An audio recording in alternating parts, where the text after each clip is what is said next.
સૌ મહેમાનો, આપ સૌ ખેડૂત મિત્રો, આપ સૌને મારા જય ગૌ માતા.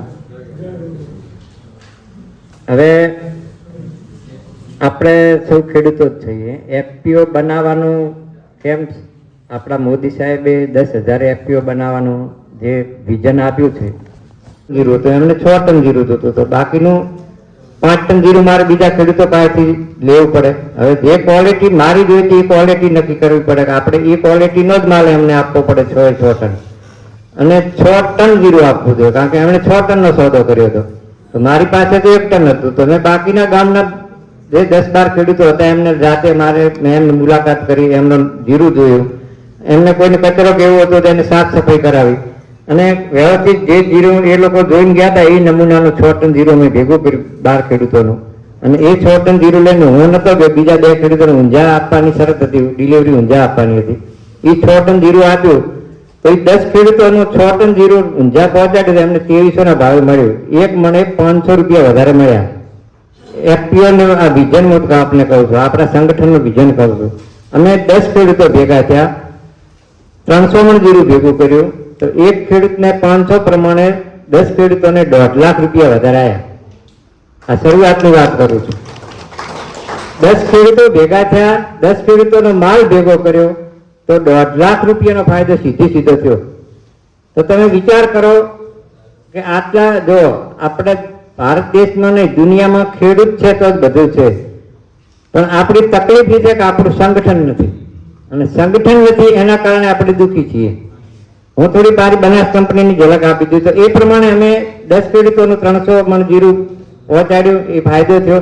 અમને એક વિચાર આવ્યો કે 10 ખેડૂતો જો એકના થઈને પોતાનો માલ ભેગો કર્યો ને આટલો ફાયદો થતો હોય તો આપણો વિસ્તાર તો આખો મસાલાનો બેલ્ટ છે, ત્યાં આગળ મસાલા પાકો બધા થાય અમારા વિસ્તારમાં, ધાણા, જીરું, અજમો, રાઈ, મેથી, વરિયાળી, દરેક મસાલા પાકો અમારા વિસ્તારમાં થાય. તો આ બધા પાકો આપણે તો બજારમાં જ આપી દઈએ છીએ અને આપણે કોઈ આનો ફાયદો મળતો નથી. તો આપણે આપણા વિસ્તારના ખેડૂતો ભેગા થઈએ, સંગઠિત થઈએ અને પોતાનો માલ ભેગો કરીને વેચીએ તો કેટલો બધો દરેકને ફાયદો થાય. એ વિઝન સાથે રિલાયન્સ ફાઉન્ડેશન અમારા વિસ્તારમાં કામ કરતું, એ લોકોને અમે કોન્ટેક્ટ કર્યો ને એમને કીધું કે અમારે આવું કરવું, શું કરવું એમ. તો એમણે અમને માર્ગદર્શન આપ્યું. 10 માણસો અમે 10 ડીઓડી તૈયાર થયા, અમારા ડોક્યુમેન્ટ આપ્યા. એક કંપની 16 એપ્રિલ 2016માં અમારી બનાસ ફાર્મર પ્રોડ્યુસર કંપનીની રજીસ્ટ્રેશન થયું, અને એના પછી અમે અમારા વિસ્તારમાં કામ ચાલુ કર્યું.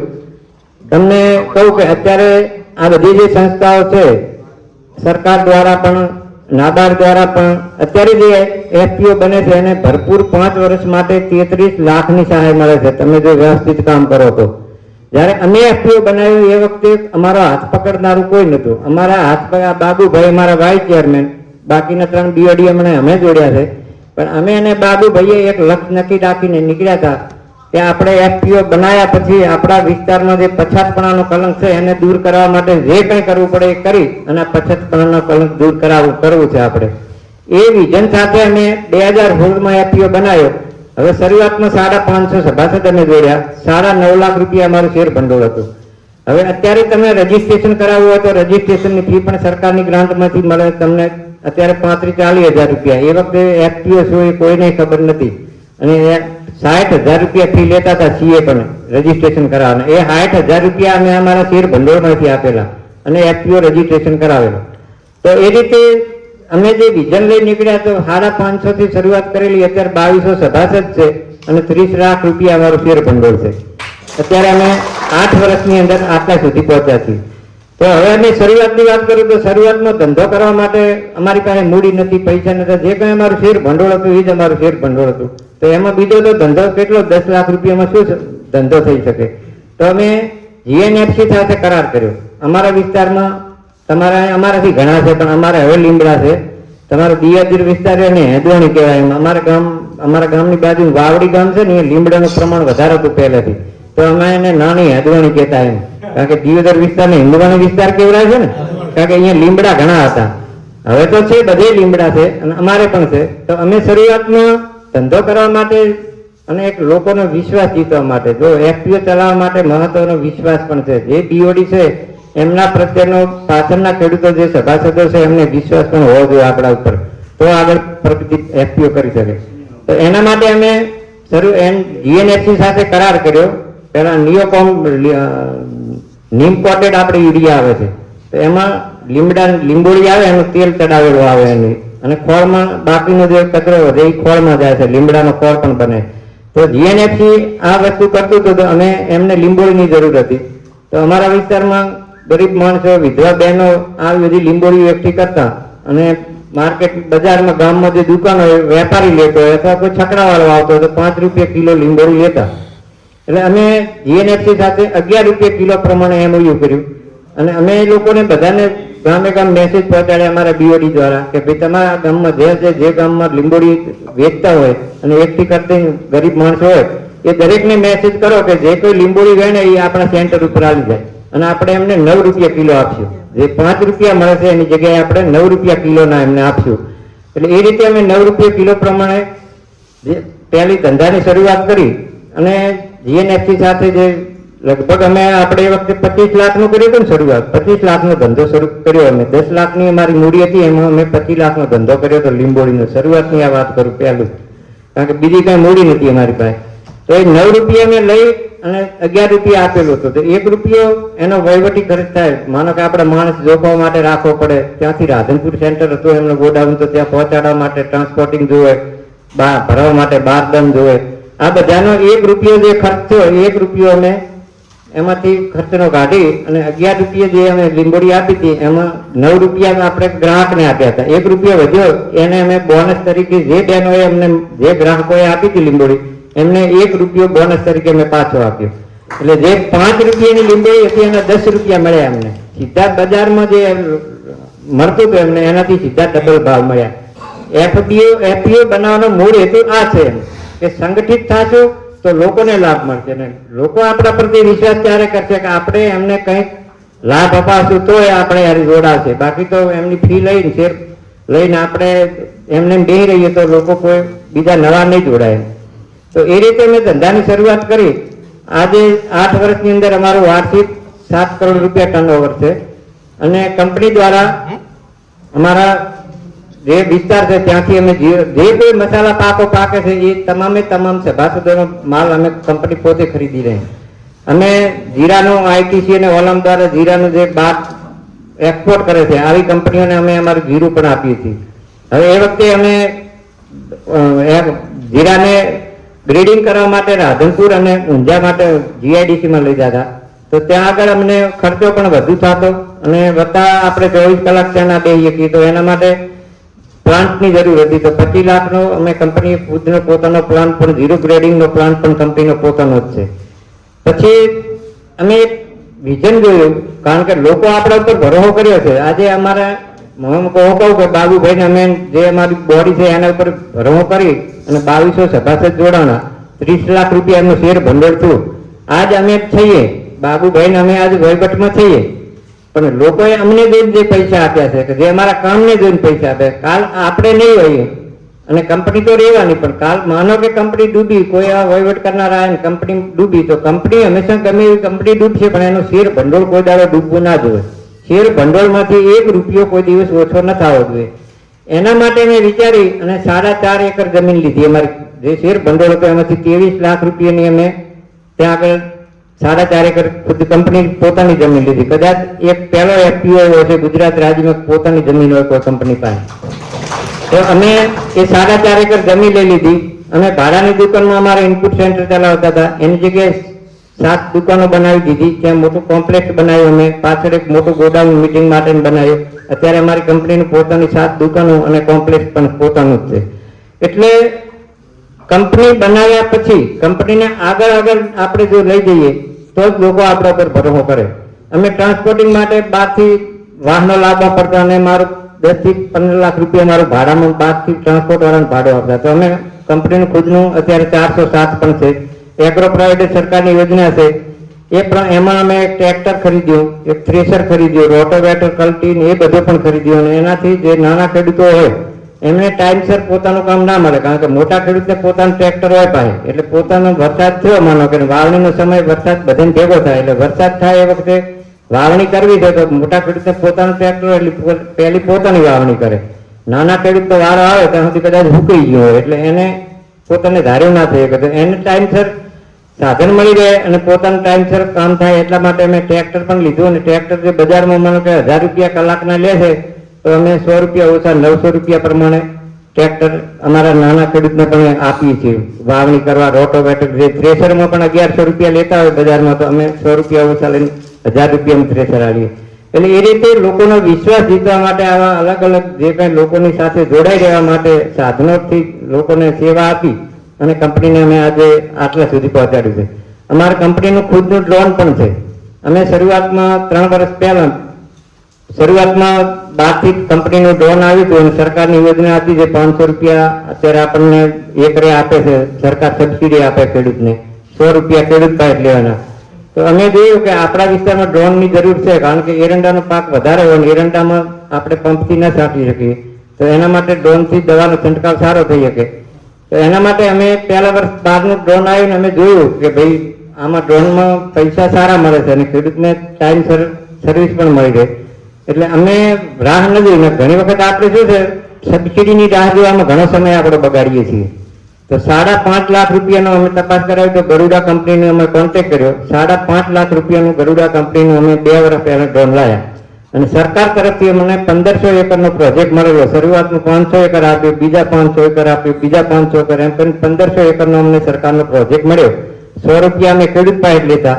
એ ટ્રાન્સપોર્ટિંગ છે, આપણે જે કહીએ એનો પાયલોટ રાખીએ, એનું મહેનતાણું છે, બીજો છોકરો સાથે રાખવો પડે, બેટરી લાવવી પડે, એટલે 100 રૂપિયા ખેડૂત પાસેથી લઈ કાઢી નાખીએ તો 1500 એકરના 7.5 લાખ રૂપિયા અમને શરૂઆતના પહેલા વર્ષ સરકારની જે સબસિડી છે એના લાભ મળેલો ડ્રોનમાં. અને 300 એકરનો અમે બીજા કામ કરેલો, એમ કરીને 10.5 લાખનો અમે 1 વર્ષમાં ડ્રોનનું કામ કર્યું હતું. તમે વિચારો 5.5 લાખનું ડ્રોન છે, એમાં જો સબસિડીની રાહ જોઈએ તો કદાચ હજી ના લાવ્યા હોત, કારણ કે સરકારમાંથી કંઈ પાર ના આવ્યો હોત, અમે કંઈ ના કરીએ કે હોત. એટલે જે કંઈ કરવું છે એમાં બીજાના ઉપર નિર્ભર રહ્યા કરતા આપણે સ્વનિર્ભર આપણા પગ ઉપર આપણે શું કરીએ એટલે કરી શકીએ છીએ એ તાકાત આપણે બતાવવી પડે તો આપણે આગળ નીકળી શકીએ. તો કંપનીનું ખુદનું ડ્રોન પણ છે. એટલે એ રીતે કંપની પાસે અત્યારે અમારી જમીન એને થયેલી છે. આનંદ પટેલ સાહેબ તમારા કલેક્ટર હતા, એ પહેલા અમારા પાટણ જિલ્લામાં કલેક્ટર હતા. કંપની અમે શરૂ કરી ત્યારે અમારી બ્રાન્ડનું ઓપનિંગ સાહેબના હાથે કરાયેલું હતું, કલેક્ટર સાહેબના હાથે. અને એ વખતે અમે જમીન રાખેલી, તો જમીન વખતે દસ્તાવેજ જોતા હતા ને પછી બીજા કલેક્ટર બદલાઈ ગયા, તો એમણે પણ અમને ખૂબ મદદ કરી. ગુલાટી સાહેબ હતા એમણે. એટલે અધિકારીઓ સાથે સંકલન રાખવું પણ આપણે એફપીઓ ચલાવવા માટે એટલું જ જરૂરી હોય છે.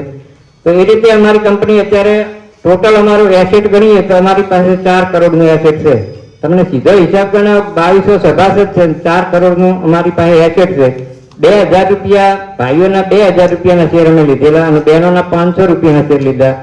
અત્યારે અમે કઈ નહીં આ બધું બંધ કરી દઈએ, સ્ટોપ કરીએ તો જે આના માલિક તો કોણ છે? 4 કરોડના માલિક મોહન બાબુભાઈ નથી, અમારા 2200 સભાસદ છે. તો એક સભાસદને 18,000 રૂપિયા અત્યારે આવે હાલ આજની તારીખે, પણ 8 વર્ષમાં. તો કોઈ એવું મૂડીરોકાણ કે કોઈ એવો ધંધો છે કે તમે 8 વર્ષની અંદર તમારું 9 ગણું મૂડીરોકાણ કરી શકો એવો કોઈ ધંધો છે? એ કરવા માટે આપણે ભોગ આપવો પડે છે અને એ આપણે એના માટે આપણે એનામય થઈ જવું પડે છે. બાબુભાઈને પરમથી મને સાહેબનો ફોન આવ્યો હતો કે તમારે 29 તારીખે ડીસા આવવાનું છે. એટલે પહેલા મેં વિચાર્યું કે ભાઈ ત્યાંથી પાલનપુર વરણુશ્રી બસ ચાલે અમારે સાંતલપુર. મેં કીધું હું એની અંદર આવી જઈશ, દાંતીવાળાની મિટિંગ હતી પહેલા રાખેલી. પણ પરમ દિવસ મને કનુભાનો ફોન આવ્યો કે ભાઈ ડીસા રાખ્યું છે અને તમારા બીજા બીઓડીને એમને પણ સાથે લઈને આવજો. એટલે પછી અમે ગાડી લઈને 4-5 જણા સાથે આવ્યા. એટલે આપણે એના માટે સમય આવવો પડે. આપણું ઘરનું કામ પછી મહત્વ આવે. બાબુભાઈને અમે જોઈએ અત્યારે તમને કહું કે અમારે ત્યાં વાર્ષિક 50 એફપીઓ રાજસ્થાન અને ગુજરાતના અલગ અલગ વિસ્તારમાંથી આવે છે. અત્યારે ગઈકાલે કરજણના એફપીઓનો અમારી વિઝિટ હતી દીપક ફાઉન્ડેશનનો. દીપક ફાઉન્ડેશનના 15 એફપીઓ આવવાના છે અને અરવિંદ ફાઉન્ડેશનનો પણ હમણાં 100 બેનો એફપીઓની અમારી મુલાકાત લઈ ગયા.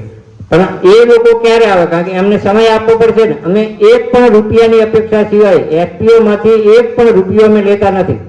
અને 1 રૂપિયાની અપેક્ષા સિવાય જ્યારે પણ જરૂર પડે તો રાતે હુઈએ ત્યારે પણ એફપીઓ અમારા મગજમાં હોય છે, સવારે ઉઠીએ ત્યારે પણ એફપીઓ અમારા મગજમાં હોય છે અને આખા દિવસ દરમિયાન પણ એફપીઓ ઘસેના જ અમે એના માટે જ અમે આખા વિચારતા હોઈએ છીએ.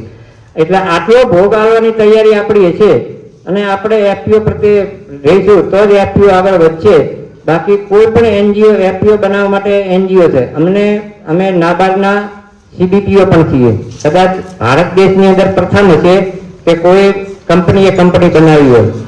તો નાબાર્ડ દ્વારા અમને 3 વર્ષ પહેલા એક પ્રોજેક્ટ મળેલો, ટોટલ 4 પ્રોજેક્ટ મળેલા નાબાર્ડ દ્વારા.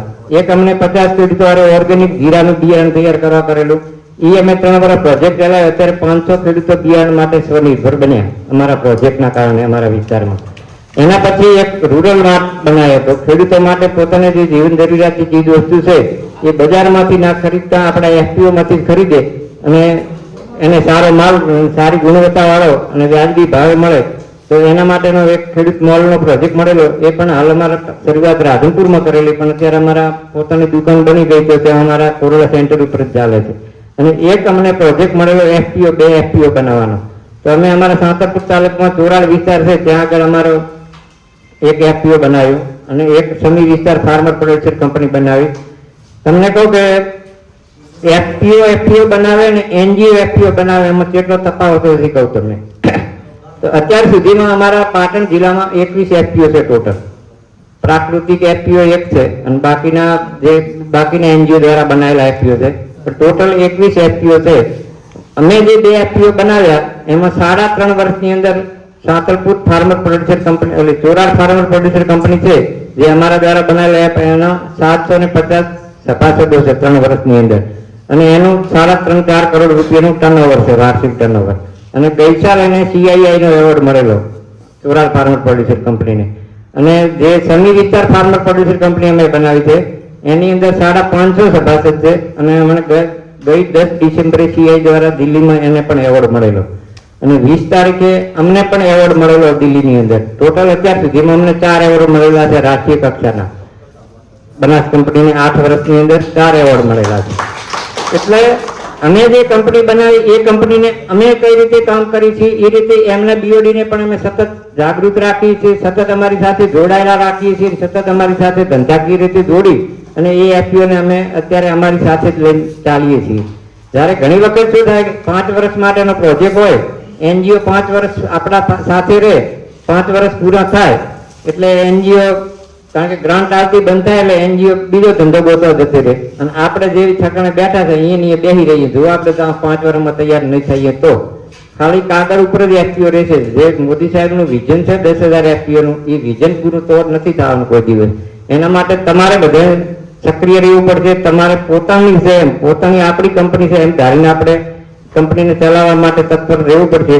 તો આપણે કંપની આગળ ચલાવી શકશું. એટલે આ રીતે જો અમે, અમારી બ્રાન્ડ પણ છે, ચોરાડ બ્રાન્ડ છે અમારી. કારણ કે મસાલા અમારે ચોરાડ વિસ્તાર છે ત્યાં આગળ બેસ્ટ ક્વોલિટીનું જીરું પાકે. દરેક મસાલા એક બેસ્ટ ક્વોલિટીના હોય. જેની અંદર તમે જો તો જો સૌથી વધારે ભાવ આવતો હોય તો ચોરાડનું, કોઈ એમ કે સાંતલપુરનું, બાબરાનું, કોરડાનું, વર્ણશ્રીનું જીરું છે તો એનો સૌથી વધારે ભાવ માર્કેટમાં આવે. કારણ કે એમને ખબર છે ક્વોલિટી વધારે સારી હોય ત્યાં જ છે. તો અમે અમારી બ્રાન્ડનું નામ પણ ચોરાડ પાડ્યું છે. અને અમે અમારી બ્રાન્ડમાં નાના પેકિંગ કરી અને બહાર આખા દેશની અંદર અમારું જીરું જાય છે. 100 ગ્રામના પેકિંગના અત્યારે અમે 70 રૂપિયા લઈએ. જે હમણાં વાત થઈ હતી વેલ્યુ એડિશનની, તો વેલ્યુ એડિશનનું શું મહત્વ છે કહું તો વેલ્યુ એડિશન એટલે 100 ગ્રામનું અમે જીરાનું પેકિંગ કરીએ અમારી ખુદની બ્રાન્ડ ઉપર અને એક ડબ્બીમાં પેક કરી અને બહાર મોકલીએ તો એના 70 રૂપિયા લઈએ છીએ. 70 રૂપિયા કંપનીને આવે છે. તમે વિચાર કરો મણના કેટલા થયા? 14,000 રૂપિયા થયા. અત્યારે ભાવ શું છે? 4,000 રૂપિયા. અત્યારે હાલ બજાર ભાવ જીરાના 4,000 રૂપિયા. તમે વિચાર કરો કે 4 ના 14 લેવા હોય તો એના માટે વેલ્યુ એડિશન જરૂરી છે. એનું નાનું પેકિંગ પણ બનાવવું એ પણ જરૂરી છે. એટલે આ રીતે અમે 8 વર્ષની અંદર અમારો પ્રવાસ કરતા કરતા આજ આટલા સુધી પહોંચ્યા છે. અને આપણી સામે આ બોલવાનો અમને મોકો મળ્યો. એનું કારણે 8 વર્ષની અંદર અમે કંઈક કર્યું છે તો અમને મોકો મળ્યો. બાકી તો ઘણી બધી કંપનીઓ તો છે અને ચાલે પણ છે. એટલે કંપની બનાવી છે તો આપણે કંપની, હવે આપણે એવી વાત કરું કે કંપની બનાવવાની જરૂર શા માટે પડે? તમે વિચાર કરો કે આપણે જે કઈ ઉત્પાદન, જે કોઈ લોકો ખાય છે, જે કઈ જરૂર છે, જે જીવન જરૂરિયાત, જે ચીજ વસ્તુની જરૂર છે, ઉત્પાદન કોણ કરે છે? ખેડૂત કરે છે. તો અત્યારે આમ ખેડૂત જગતનો તાત કહેવાય, એટલે જગતનો બાપ કહેવાય, બરાબર. પણ અત્યારે ખરાબમાં ખરાબ પરિસ્થિતિ કોની છે? એનું કારણ શું છે? એનું મૂળ કારણ આપણે જ છીએ. તમને કહું હું તો, કારણ કે આપણે આપણા ઉપર જ લેવું પડે, કારણ કે આપણામાં સંગઠન નથી. અને સંગઠન આપણે પહેલા એક ભણતા, અમે ભણતા ત્યારે એક આવતું, આમાં બધા મોટા ઉંમરના છે, કદાચ યુવાનો તો એમને નહીં ખબર, એક ભણવા ભારિયા એક પાઠ આવતો કે બાપ હતો એના છોકરાને કીધું કે તમે ભારી લઈ આવો લાકડાની, પછી કે હવે એને ભાગી નાખો. તો એક જણે એક એક કરીને ભાગી તો ભાગી જઈ, પણ આખો ભારો હતો એ ન ભાગ્યો. તો એના બાપે એના ઉપરથી એમને શીખામણ આપી હતી, તમે ચારે એક રહેશો તો તમને કોઈ તોડી નહીં શકે, પણ જો એક એક લાકડાના જો વખેરી ગયા ને તો તમારું કોઈ ધણી નહીં થાય. એમ અત્યારે આપણે ભારો બાંધવાની સંગઠન કરવાની જરૂર છે. એફપીઓ માટે જરૂર છે સંગઠન કરવાની. અને એફપીઓ બનાવવાનો મૂળ હેતુ પણ એ જ છે કે આપણે સંગઠિત બનીએ, આપણો માલ ભેગો કરીએ. મેં તમને શરૂઆતમાં ઉદાહરણ આપ્યું કે 10 ખેડૂતો ભેગા થવાનો આટલો ફાયદો થયો, તો આપણા આખા બધા વિસ્તારમાં અલગ અલગ એફપીઓ છે, એના દરેકે દરેક ખેડૂતો ભેગા થાય વિસ્તારના, અને જે પણ પ્રોડક્ટ આપણે પકવીએ છીએ, હું તો કહું શાકભાજીથી કરી અને ઠેઠ મસાલા પાક હોય, બાજરી હોય, કોઈ પણ પાક હોય, એ બધાને તમે જે વેચવા આપણે એક એક જણો છૂટો થઈ જાય છે, એની જગ્યાએ આપણો માલ આપણી કંપનીમાં ભેગો કરીએ, અને એ માલ ભેગો કરશું તો જેને જરૂર છે એ આપણી પાસે આવશે. આગળ બજારમાં જાતો, માર્કેટમાં જાતો માલ બંધ થઈ જાય શું થશે? માર્કેટ યાર્ડમાં જાતો માલ બંધ થઈ જાય તો શું થાય? જ્યાં માલ પડ્યો છે અહીંયા આવવું પડે ને, જેની જરૂર છે એને. હું આપને વાત કરું કે અમે ઊંઝા માર્કેટ, જીરા માટેનું માર્કેટ એટલે ઊંઝા, દરેક રાજસ્થાનના લોકો પણ ઊંઝા આવે, અને આપણા ગુજરાતના લોકો પણ જ્યાં જીરું પકવતા હોય બધા ઊંઝા જ આવે. કારણ કે આપણે જોયું કે ઊંઝાના 50 કિલોમીટરના એરિયામાં કોઈ જગ્યાએ જીરું પાકે છે, પણ કોઈને બહારના માણસને જીરું જોતું ક્યાં જાય? ઊંઝા. કારણ કે એને ખબર છે કે માર્કેટ ક્યાં છે. પરંતુ એ માર્કેટને પણ આપણે આપણા હાથમાં લેવી હોય. અત્યારે હું કહું કે આઈટીસી, ઓલામ એ કંપનીઓ અમારી પાસે શા માટે આવે છે? કારણ કે અમે જે કંઈ અમારું મસાલા પાકો છે એ ખેડૂતોને, જે અમારા સભાસદ જેનો માલ અમે રોકી રાખીએ છીએ તો અમારી પાસે આવે છે ને, બાકી તો એ ઊંઝા લઈને જાય તો કોઈ આબાની કોઈ જરૂર નથી. અને બીજું એ કે એમને ખબર છે કે ભાઈ ખેડૂતો પાસેથી જે માલ આવે ભેળસેળ વગરનો આપવાનો, જ્યારે વેપારી છે એ માલ ભેળસેળ કરીને જ આવશે. એટલે એફપીઓ ના ગઠન માટેની વાત કરું તો એફપીઓ ની જરૂર આપણને એટલા માટે પડી કે મેં કીધું ને કે ખરાબમાં ખરાબ દશા હોય તો ખેડૂતની શા માટે કરીએ છીએ બધું આપણે પૂરું, પણ દશા આપણી છે ખરાબ, એનું કારણ શું? આપણે એવું કોઈ દાડો વિચાર્યું છે કે માર્કેટ યાર્ડની અંદર જે પેઢી લઈને બેઠા છે, હવે હું કહું કે આપણા છોકરા હોય, ભાઈઓ હોય, કે બેઠા એમાંથી ગમે એના કોઈ સંબંધિત કોઈ પણ પેઢી લઈને બેઠા હોય, તો તમે આપણે એવું કોઈ દાડો વિચાર્યું કે જે પેઢી લઈને બેઠો છે એ માણસ સુખી છે કે આપણે સુખી છીએ? સુખી કોણ છે? પેઢી લઈને બેઠો હોય કે આપણે? એનું આપણે કોઈ દાડો વિચાર્યું કે એનું કારણ શું છે? તમે વિચારો કે બજારમાં એવો તો શું છે, મૂડી ક્યાંના માટે પેઢી લઈને આપણા ઉપર બેઠો છે, પરંતુ આપણાથી એ સુખી છે એનું કારણ શું છે?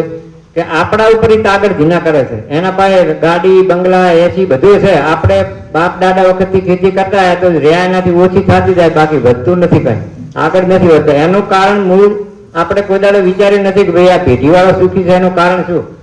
તો આપણે હવે જે વચેટિયા જેને કહેવાય, માનો કે કોઈ એક્સપોર્ટ કરનારી કંપની છે, એને માલ જોવે છે, એ માલ તમે ડાયરેક્ટ કંપની દ્વારા પહોંચાડશો તો વચેટામાં જે વચેટિયા છે એ નીકળી જાય છે, કમિશન એજન્ટ છે એ નીકળી જાય છે.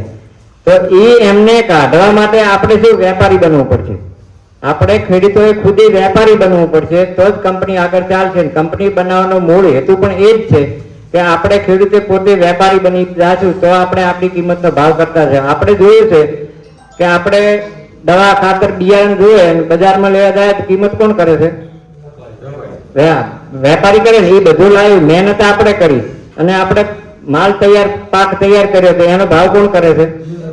વેપારી. બસ એ જે કોક આપણી બ્રાન્ડ છે, માનો કે આ 10 રૂપિયાની પેન છે, આ પેન જે કંપનીએ બનાવી છે અને નક્કી કરીએ છીએ કે ભાઈ આ 9 રૂપિયાની પેન વેપારીને આલીને, વેપારી એને 10 રૂપિયા કરીને નક્કી કર્યું.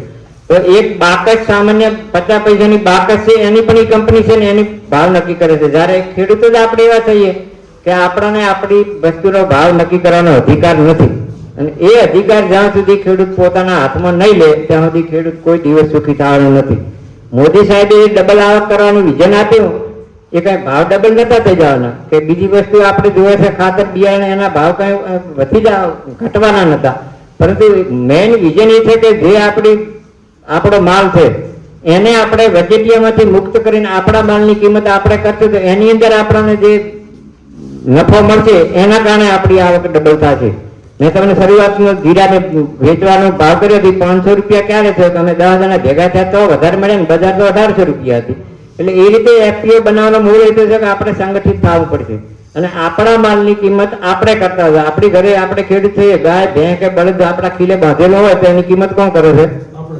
એનું કારણ આપણા ઘરે ઊભું છે. એટલે તો બસ આ માલમાં પણ એવું જ છે, જે આપણો પાક છે એ પાકને કંપની દ્વારા આપણે એને ભેગો કરવો પડશે, એક જગ્યાએ એનો જથ્થો કરવો પડશે. તો જથ્થો કરશું તો જેને જુએ છે એ આપણી ઘરે આવશે ને આપણી ઘરે આવશે તો એની કિંમત આપણે કરતા થશું, ત્યારે જ આપણે 2-5 થશે. બાકી સરકાર ગમે એ કરે કે બીજા સંસ્થાઓ ગમે એ કરે, પણ આપણે જ્યાં સુધી પોતે જાતે નહીં વિચારીએ કે જાતે નહીં કંઈ કરીએ ત્યાં સુધી કોઈ દાડો કોઈના ઓલાથી કંઈ સુખી થવાના નથી.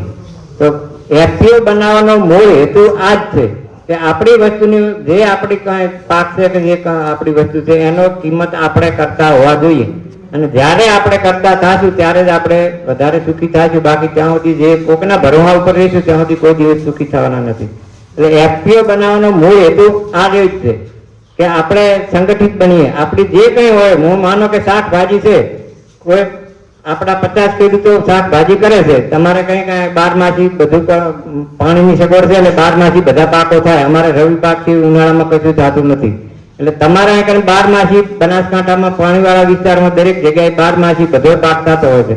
તમે શાકભાજી પકવો તો શાકભાજી પણ તમે ભેગું કરો તો જે કઈ માર્કેટ ડીસા હોય કે લાખણી હોય, જે તમારી નજીક માર્કેટ પડતી એમાં આપણા ખેડૂતો દ્વારા જે કઈ ભેગું કરેલું શાકભાજી છે એને તમે લઈને જાશો તો એના ભાવ સારા મળશે કે નહીં મળે?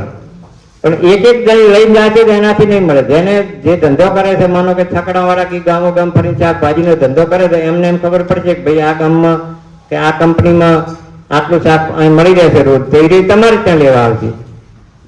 એટલે કંપની બનાવવાનો મૂળ હેતુ આપણો આ છે કે આપણે સંગઠિત બનીએ. આપણા પાસે કોઈ પણ જો દુનિયાને જે કઈ ખેડૂત ઉત્પન્ન કરે ને, જો શાકભાજીથી કરી ઘણા એફપીઓ એવા છે હળદરે બનાવે, ઘણા એફપીઓ છે મરચાં, આ બધું ખેડૂત દ્વારા થાય છે. મરચાં પણ ખેડૂતમાં આપણી જીવન જરૂરિયાતની ચીજ વસ્તુ, ખાવા પીવામાં તેલ જો મગફળી આપણે બનાવી એનો ઘણો બનાવીને તેલ કાઢીને વેચો. આપણું જરૂર છે લોકોને બજારમાં એ બધું જ જોવે છે. એટલે જે જીવન જરૂરિયાતની જે કઈ ચીજ વસ્તુ દુનિયાને જોવે છે બધું ખેડૂત પકવે છે. અને તેમ છતાં ખેડૂત ગરીબ છે, કારણ કે આપણે સંગઠિત થઈને એ વસ્તુનો ભાવ આપણે કરતા. તમે મગફળીનો ઘણો કરો, આપણે થરાદ તાલુકામાં છે વડેજી ફાર્મર પ્રોડ્યુસર કંપની, એ પોતે તેલ બનાવે છે અને ડબ્બામાં પેકિંગ કરીને વેચે છે. શા માટે બજારમાં જવાનું છે? બીજા એફપીઓ છે એમના પાસેથી તેલ લઈ લો ને. આપણા સભાસદોને દરેક વસ્તુની જરૂર પડી છે. મગફળી કે આપણે નથી થતી, તેલ આપણે બજારમાં થઈ જાય છે, આપણા કંપની દ્વારા એમના પાસેથી તેલ ખરીદીએ. અમે માનો કે મસાલા પાકો કરીએ છીએ તો આપણે ધાણા જીરું જે કઈ બહારથી લાવવું પડે એ આપણી કંપનીમાં લાવીને આપણા ઇનપુટ સેન્ટર હોય અહીંયાથી વેચો. તો જે કઈ એફપીઓ છે અંદરો અંદર પોતે એકબીજાની સાથે વ્યવહાર કરીને ધંધો કરે છે. કારણ કે જે કઈ જરૂરિયાત પડે એ બધું ખેડૂત ઉત્પન્ન કરે છે. આપણે જે બજારમાંથી વસ્તુ લાવવા એ આપણે જ ઉત્પન્ન કરીએ છીએ, પણ આપણા પાસે સંકલન નથી કે આપણા જે વિસ્તારમાં જ્યાં એફપીઓમાં જે વસ્તુ બનતી હોય એ આપણે લાવીએ. આપણે પાસે જે વસ્તુ બને છે એ, માનો કે તમારે બાજરી થાય છે, અમારા વિસ્તારમાં બાજરી નથી થતી તો અમે બજારમાંથી બાજરી લાવી ખાય. તો તમે સારા એફપીઓ બાજરી વ્યવસ્થિત એને ગ્રેડિંગ કરીને પેકિંગ કરીને આવે તો બજારમાં શા માટે અમારે જવું પડે? અમે તમારી પાસેથી ઓર્ડર આવીએ, તમે અમને બાજરી આપો. આ રીતે એકબીજા અંદર અંદર સંકલન કરી અને આપણે આગળ વધશું તો જ એફપીઓ આગળ કંઈક કરી શકશે. બાકી કાગળ ઉપર એફપીઓ બનાવીને બેસી રહ્યા છે કશું નથી. 5 વર્ષ પૂરા થશે, એનજીઓ કહી જાય છે અને તમે હવે ઘરે જાય છે, લોકો સભાસદ રહી તમને ગાળી દેતા હશે કે મારા બધા છેતરી ગયા, ખોટા આપણા પૈસા આમ છે આમ લઈ જાય. એટલે આવું ન થાય એના માટે એફપીઓ બનાવવાનો જે મૂળ હેતુ છે એ હચવાય અને ખેડૂતોને એનો પૂરેપૂરો ફાયદો મળે. એના માટે આપને મારી એક જ વિનંતી છે કે જે કોઈ એફપીઓ બનાવેલા છે એમાં તમે લોકો હારે જોડાયેલા રહેજો, લોકોનો વિશ્વાસ જીતજો અને લોકો તમારા ઉપર ભરોસો કરે એવું આપણે વર્તન કરશું તો કોઈ દિવસ આપણે પાછા નહીં પડીએ. જે રીતે મેં કીધું કે એનજીઓ છે, આપણને એનજીઓ આપણી પકડીને હેડાડતા શીખવાડશે પણ દોડતા આપણે શીખવું પડશે. એટલે આપણા ઉપર ભરોસો રાખીને કોઈના ઉપર ભરોસો રાખ્યા સિવાય આપણે આપણા પગ ઉપર દોડતા થઈએ એ રીતે દરેક આપણા એફપીઓ બનાવીએ અને આગળ આપણે સંકલનમાં એકબીજાના ધંધા માટે સંકલનમાં રહીએ, એકબીજાની જે વસ્તુ છે એ એકબીજા એફપીઓમાં આપીએ અને એ રીતે આપણે એકબીજાનો એફપીઓ ચલાવીએ. કારણ કે આપણો ખેડૂત છે ને એક આનો નાત જાત નથી, ખેડૂત એ આપણી નાત છે. જાત ગમે એની ગમે એ હોય, પણ આપણે આમાં કઈ દીકરા દીકરીને હક પણ નથી કરવાનો, આપણે ધંધો કરવાનો છે.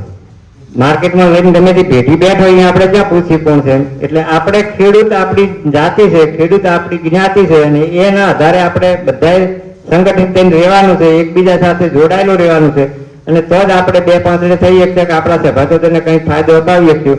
અત્યારે અમે જે કંઈ ધંધો કરીએ એમાં વાર્ષિક અમારું જે ટર્નઓવર થાય ને જે સભાસદે અમને માલ આપ્યો હોય તો અમે એમને જે રીતે દૂધમાં વધારો મળે એમ બોનસ તરીકે એમને જે 2-3% અમારું બોર્ડ નક્કી કરે કે ભાઈ આ વખતે 2% આપવું છે કે 3% આપવું છે, તો ખર્ચ કરતા જે વધારાનો નફો થયો એના બોનસ તરીકે અમે ખેડૂતોને પાછો આપીએ. તો એના કારણે શું થાય, ખેડૂતો જોડાય. માર્કેટમાં તમે માલ વેચી આવો તો વેપારી એક કેલેન્ડર નહીં આલે, સારું કદાચ વ્યવસ્થિત હશે કેલેન્ડર આવશે ને કોઈ કેલેન્ડર નહીં આલે આપણને. જ્યારે આપણે બોનસ તરીકે એ ખેડૂતને 2-3 હજાર 5 હજાર જે અને ફાયદો થયો એ પ્રમાણે ધંધો કર્યો એ પ્રમાણે આપણે બોનસ તરીકે આપીએ તો એ ખેડૂતો એ રીતે આપણી સાથે જોડાયેલા રહેશે અને આ રીતે આપણે ખેડૂતોને વિશ્વાસમાં રાખી અને કંપનીને આગળ ચલાવશું તો જ આપણે કંપની આગળ ચાલશે. એટલે મારી આપ સૌને એ જ વિનંતી છે કે આપ સૌ જે કોઈ કંપનીઓ બનાવી છે એને વધારેમાં વધારે આગળ ધપાવો અને વધારેમાં વધારે કંપની આગળ વધશે એટલો ખેડૂતને ફાયદો થાય છે, ખેડૂતોને અને વિસ્તારને ફાયદો અપાવો. એ જ મારી આપ સૌને વિનંતી છે.